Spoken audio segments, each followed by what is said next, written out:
എൻ്റെ പേര് റീന. ഞാൻ ഈ ഇടവകയിലെ തന്നെ അംഗമാണ്. ഞാൻ നിങ്ങളുടെ മുമ്പിൽ സാക്ഷ്യം പറയാൻ പോകുന്നത് എനിക്ക് 2015 കിട്ടിയ അനുഭവത്തിനെ കുറിച്ചാണ്. ഞാനിതുവരെ സാക്ഷ്യപ്പെടുത്തിയിട്ടില്ല.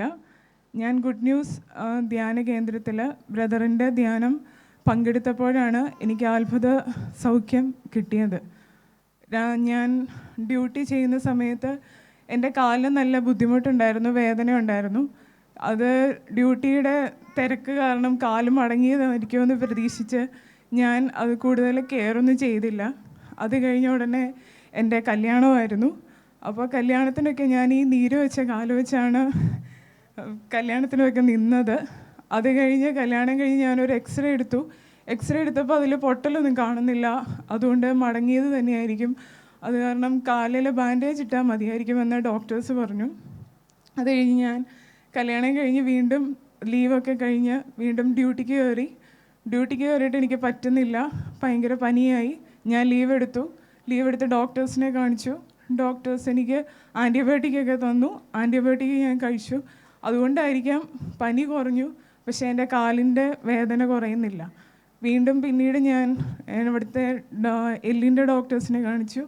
ഹാൻഡ് ആൻഡ് മൈക്രോ വിഭാഗത്തിലുള്ള ഡോക്ടറിനെ കാണിച്ചു. അപ്പോൾ ഡോക്ടർ പറഞ്ഞു, ഇത് നമുക്കൊന്ന് MRI സ്കാൻ എടുത്താലേ ഇതിൻ്റെ കൃത്യമായിട്ടുള്ള വിവരം നമുക്ക് മനസ്സിലാവുള്ളൂ എന്ന് പറഞ്ഞു. അങ്ങനെ സ്കാൻ ചെയ്തപ്പോഴാണ് അറിയുന്നത് ഓസ്റ്റിയോമൈലൈറ്റിസ് എന്ന അസുഖമാണ് എനിക്ക്. അതായത് രണ്ടാമത്തെ വിരലിൽ, കാലിൻ്റെ വലത്തെ കാലയിൽ രണ്ടാമത്തെ വിരലയിൽ ഒരെല്ല് മുഴുവൻ പഴുത്ത് ഇൻഫെക്ഷൻ ആയിരിക്കുന്ന അവസ്ഥയാണ്. അത് ഭയങ്കര കോംപ്ലിക്കേറ്റഡ് ആയിട്ടുള്ളൊരു അവസ്ഥയായിരുന്നു.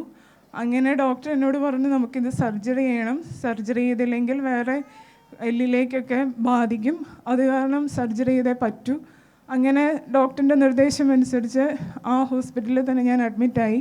എൻ്റെ ഹോസ്പിറ്റലിൽ അഡ്മിറ്റായി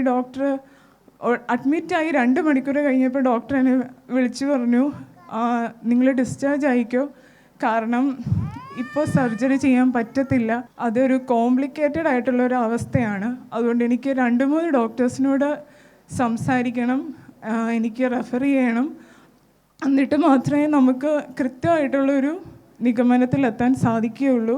അതുകൊണ്ട് ഇപ്പം നമുക്ക് സർജറി ചെയ്യേണ്ട, ഞാൻ കുറച്ച് ആൻറ്റിബയോട്ടിക്കും കാര്യങ്ങളും ഒക്കെ തരാം, അത് 1-2 മാസത്തേക്ക് കഴിച്ചിട്ട് നമുക്കതിൻ്റെ വിവരം നോക്കാമെന്ന് പറഞ്ഞു.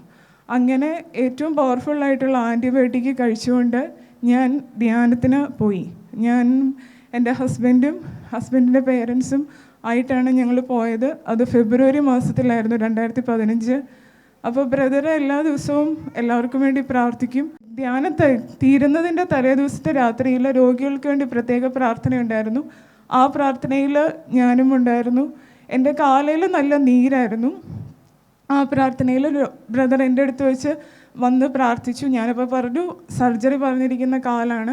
ബ്രദർ ഉടനെ വിശ്വസിച്ചോ മോളെ, നീ അത്ഭുതം കാണുമെന്ന് പറഞ്ഞ് ബ്രദറിൻ്റെ കാല് വെച്ച് എൻ്റെ വലത്തെ കാലയിൽ, നീര് വന്നിരിക്കുന്ന കാലയിൽ മെല്ലെ ഒന്ന് തടവി.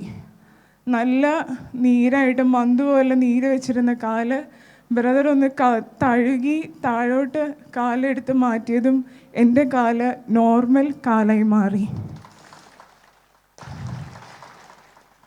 അതുവരെ ഞാൻ ധ്യാനത്തിലും ആൻറ്റിബയോട്ടിക് കഴിച്ചുകൊണ്ടാണ് ഇരുന്നത്. ആ നിമിഷം വരെ ആൻറ്റിബയോട്ടിക്കിലായിരുന്നു. ആൻറ്റിബയോട്ടിക് പവർഫുൾ ആയതുകൊണ്ട് എനിക്ക് ഒത്തിരി ബുദ്ധിമുട്ടുകൾ വന്നിട്ടുണ്ട്. അതുമൂലം ആ ഒരു നിമിഷം കൊണ്ട് പക്ഷേ എനിക്ക് അത്ഭുതമായ രോഗസൗഖ്യം കിട്ടി. അങ്ങനെ ഏറ്റവും കോംപ്ലിക്കേറ്റഡ് ആയിട്ടുള്ള സർജറിയിൽ നിന്നും ഞാൻ രക്ഷപ്പെട്ടു. ഇതെനിക്ക് എൻ്റെ ജീവിതത്തിൽ ആദ്യത്തെ സൗഖ്യമല്ല, പല ധ്യാനങ്ങളിലൂടെ എനിക്ക് ഒത്തിരി സൗഖ്യങ്ങൾ ദൈവം തന്നിട്ടുണ്ട്. ഒത്തിരി നന്ദി പറയുന്നു ദൈവത്തിന്. 2 കുഞ്ഞുങ്ങളായല്ലേ ഉണ്ടോ? ഈശോ ഈ മകൾക്ക് നൽകിയ വലിയൊരു സൗഖ്യമാണുണ്ടോ. മകൾ പിന്നെ വളരെ കോംപ്ലിക്കേറ്റഡ് ആയിട്ടുള്ള ഒരു രോഗമായിരുന്നത്. പക്ഷെ ഒറ്റ നിമിഷം കൊണ്ട് ഈ സഹോദരിക്ക് യേശു സൗഖ്യം നൽകി.